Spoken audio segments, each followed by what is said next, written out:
एक खास जबान है एनी ओहाना ਜਿਹੜੀ ਕਿ ਨਸ਼ਾ ਵਿਰੋਧੀ ਕਾਰਕੁਨ ਵੀ ਹੈ ਟੀਚਰ ਵੀ ਹੈ ਔਰ BC ਟੀਚਰ ਫੈਡਰੇਸ਼ਨ ਦੀ ਲੋਕਲ ਰਿਪਰੈਜ਼ੈਂਟੇਟਿਵ ਵੀ BC ਟੀਚਰ ਫੈਡਰੇਸ਼ਨ ਨੇ ਇੱਕ ਬਹੁਤ ਅਹਿਮ ਮਤਾ ਪਾਸ ਕੀਤਾ BDS ਦੇ ਹੱਕ ਵਿੱਚ ਯਾਨੀ ਕਿ ਫਲਸਤੀਨੀ ਦੇ ਹੱਕ ਵਿੱਚ ਇਹ ਮਤਾ ਹੈ ਕਿ ਇਸ ਦੇ ਬਾਰੇ ਜਾਣਨਾ ਕਿਉਂ ਜ਼ਰੂਰੀ ਹੈ ਇਸ ਦੇ ਬਾਰੇ ਵਿਸ਼ੇਸ਼ ਗੱਲਬਾਤ ਐਨੀ ਓਹਾਨਾ ਦੇ ਨਾਲ Annie, thanks for joining me again.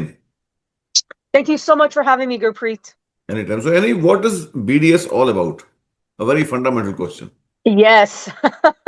A long answer, but I'll try to keep it short. So BDS stands for Boycott, Divestment, and Sanctions.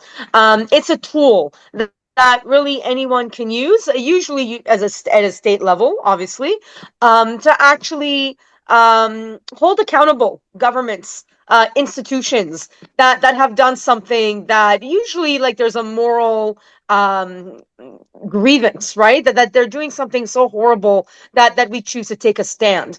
That's the long and short of it. It was used to bring down apartheid in South Africa, and as well more recently, Palestinian folks have gathered together to bring together this movement. I mean, it's been decades and decades. Obviously, people maybe even with Russia might have seen some moves from governments, from unions, from institutions to sanction oil, for example. Right, or to boycott certain products, even to not just divest, but in Russia's case, actually take items directly from like Russian oligarchs and billionaires with their investments that were overseas. That perhaps is more extreme, but it has occurred just in the recent history with Ukraine, for example. Right. And what can you tell us about the BDS motion recently passed by the BC Teachers Federation? Yeah, so this has been coming for years, and the BC Teachers Federation has a long history of taking that moral arc towards justice, as Martin Luther King Jr. would say, from tobacco, from all sorts of things that we felt were inappropriate, military spending, for example. So the journey has been a long one as we look at climate change as well. But really, in terms of what's been happening in Gaza to Palestinians, this year, for example, 33% of the delegates brought forward motions. So that's about like 10 motions, which is a lot for the BCTF, asking for some sort of plan to actually boycott, divest, and sanction the way we can. Perhaps it's not the same as government to government, but at least that as members, we felt that our pension should not be used in the blood-soaked realities of what happened, after October 7th and before then, to be fair, as BDS is something that has happened for decades now from the Palestinian perspective, in terms of the apartheid-like conditions that they've been living under. But October 7th really pushed it into those, steps of genocide. And so a lot of members, again, of all faiths, I want to make that really clear, whether they be Sikh, Christian, Muslim, agnostic, whatever it was, a very large group, very diverse group of folks that felt it was absolutely horrifically unjust for us to continue putting our money into places and companies that helped push forward the war and push forward the war crimes that are occurring. And what are some of the major highlights of this motion? Yeah, so basically what we'd like to do, because we understand this takes time, is to actually put together a plan where we can think about like certain companies that we could, let me go back. Certain companies that we could boycott, right, at this time. For example, we have joined the ceasefire movement, right? We have signed off on blocking arms sales, right? Those are things we've already done. But more long-term is our pensions. And right now it's pretty opaque.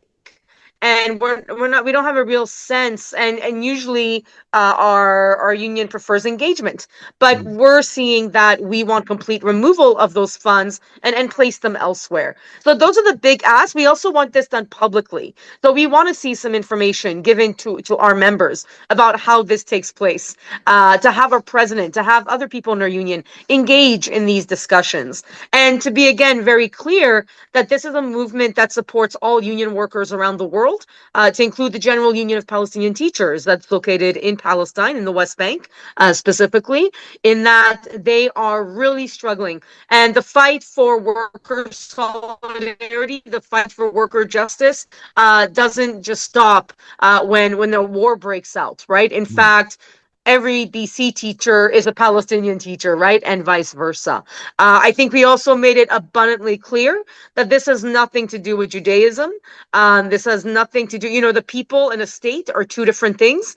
We know there are amazing people doing great work, and we really want to make sure that we bring justice to everyone. I had said during the meeting just a couple of days ago now that we want a liberty for everyone, right? Liberation for everyone, and not an equality of oppressions. We don't want to see anti-Semitism. We don't want to see genocide. We don't want to see anti-Palestinian racism. These things don't belong in our workplaces. They don't belong in our union, and they certainly don't belong in the way that we invest in our futures.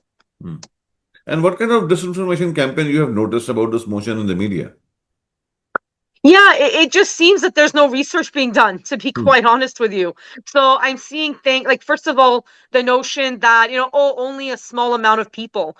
Well, the BCTF is a representative assembly, right? So there were almost 800 of us at the meeting because we were elected to represent the 52,000 members. So there's been all kinds of misinformation about, 40,000. And I'm saddened, members. So like little things like that, where they're getting the information wrong.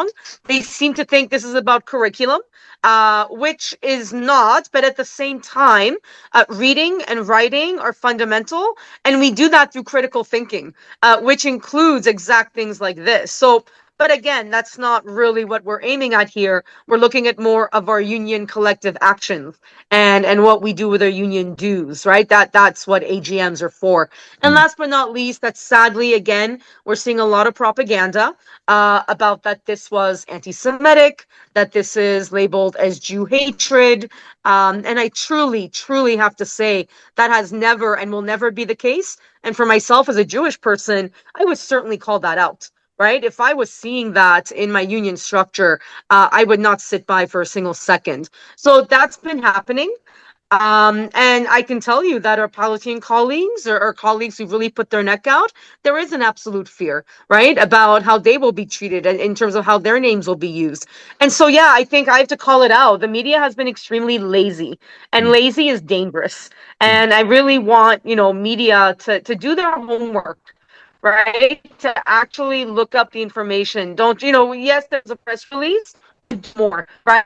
Ask more. So unfortunately, we're finding ourselves, these articles coming out, and a lot of it is just not correct, which damages the impact, right, of the idea of like to actually ask questions of the BCTF, right? How this looks like moving forward.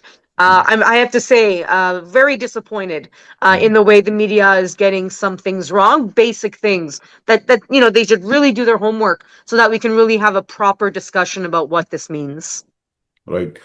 Now, incidentally, tomorrow is the anniversary of Sharpeville massacre, which is also celebrated as the International Day for the Yes. Elimination of Racial Discrimination. You mentioned it briefly in the beginning. I really want you Yeah. to elaborate on that. What similarities you see between what Yes. is happening with the people of Palestine today and what was happening with people of South Africa back then? Yeah. It really brings me to tears to think that we thought we came so far, right? And yet here we are. What you're looking at is an apartheid regime that slaughtered individuals. And here we are, right? We have an international day to think about the legacy of that. And that's exactly where this motion came from. We don't want to see this legacy anywhere else in the world. We don't want to see this legacy of violence perpetrated on innocent people, of a dominant group that seeks to cause mass harm and the removal of human rights and dignity. What the Afrikaans government did there for 50 years to completely dominate what was the indigenous population of that area is horrible. And I think, and as someone who has family there, I have to say, like, we've lost our moral ground. Right? We've lost our way. We have a government that completely does not see Palestinian people as human beings. And so their policies and their actions, and I have to say, well beyond any quote unquote war, right? Like the daily life is so restricted. And it is exactly like the conditions of what South Africa had, where there is no access to work. There is no access to long-term, sovereignty and citizenship. And they really made it an us versus them, when we look at what Nelson Mandela was able to do once apartheid's back was broken, was build, a rainbow coalition, right? A multifaceted society. That's what we want. That's what boycott, divest, and sanction is meant to do, is just to wake up the government and to say, look, what you're doing is abhorrent. What you're doing has been wrong for many, many decades. And we need to find a ground, and I'll quote one of my colleagues who spoke at the mic, a Palestinian colleague. And he said, he dreams of a future where, kids of all faiths, kids of all, creeds can play in the beaches of Gaza. Right. And I think that's what we want. And from the seeds of what was born through the anti-apartheid campaign in South Africa, the way that the world kind of added its voice to that and helped defeat those forces, so too we can do that here again. So on the day tomorrow, I'm really going to be mindful that to eliminate actual racism, to eliminate discrimination, to eliminate, the lack of a right to return or a homeland, is to mean that we fight together, because we've lost so much, right? We've lost so many people. It's just become war after war after war. And so we owe a lot to those folks that died in that massacre. We owe a lot to the folks that have died in Israel, in Palestine, in this absolutely inhumane reality. And I really hope people wake up. Elimination of racism is not something you just go to an event for. It's not something that you just say. It's not a little lesson plan that you give in your classroom. It's the active, very active movement to make sure that you hold governments and companies accountable when they get it wrong, not just get it wrong, when they absolutely dominate and, create such injustice. We can't let them get away with it. And the only way we're going to be safe as Jews, as Israelis, as Muslims, as whatever, as Sikhs, as Hindus, is to actually come together and act against, what actually is very few, right? Act against the minority that seeks to just dominate at every turn. We didn't let it happen in apartheid. It took 50 years, but we got it done. And I truly believe we can do that here again. Absolutely. Now, in spite of a history of strong international solidarity movement against apartheid, why do you think the Western democracies are so reluctant to support BDS under present circumstances? Yeah. I think there's been a real weaponization of what racism and discrimination looks like. I have to say that at every turn, the use of words like anti-Semitic, the use of words like terrorists, that, there's a real demonization happening. And so governments are running away scared because they don't want to seem like they're targeting a certain group. And I have to say, I think to any union or, whoever government that's watching, we sometimes these decisions seem pretty easy, to be quite honest with you, right? We manage to divest from certain funds very quickly. But when it comes to what's going on in Palestine, there seems to be a demonization that, well, but, they get into histories and they get into like the right to exist. And it's funny how that right to exist is so small. It's so narrow. And so to me, what you're seeing is a real like propaganda attempt to say that you can't talk about this because to talk about Palestinian rights is to somehow put down the Jewish faith. And again, I'm not saying that these things don't happen, right? There's always going to be in every movement people that have extreme opinions, but that's not what we're doing, right? We absolutely reject those ideas. It's really about that we are fighting for a people that have zero rights, that have zero chance, right? And that's very hard to say. We're helping people overcome, mass decades and decades long oppression. So I really want our governments to realize this is about people, and we have to hold governments and our own unions and workplaces and companies accountable. That's all this is. But there is a real fear, and I see it all the time as, just people seem to think that somehow this is against the Jewish people. And again, as a Jewish person myself, I don't see that. I want my family to be safe in the Middle East. I want my family to feel they can live. Again, just like, dancing in the beaches of Gaza, right? To not have rockets, go down, to not have attacks that killed thousands, right? This is not what it's about. So yeah, it's a heavy load. I wish it was easier. It should be easier, but unfortunately, there's a lot of fear. Certainly. Well, Annie, it was nice talking to you. Thank you so much for your time. Is there anything I didn't ask you before I let you go? No, just to ask people to truly to reach out, to right, to do your homework. Don't just follow something that's written online, and to say that, be very critical about your media, because even just the slight misinformation can do a lot of harm. We have done this as a union together.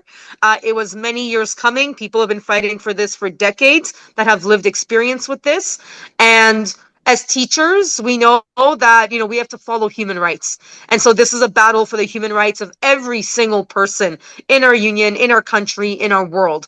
And we hope that this is short term and that we can move on from this, because we're going to fall in line with international humanitarian law, right? And then we don't have to bring forward what some people might feel is very strong, but it's what's needed right now. Thank you, Gurpreet. Take care, Annie. Have a nice day. Bye for now.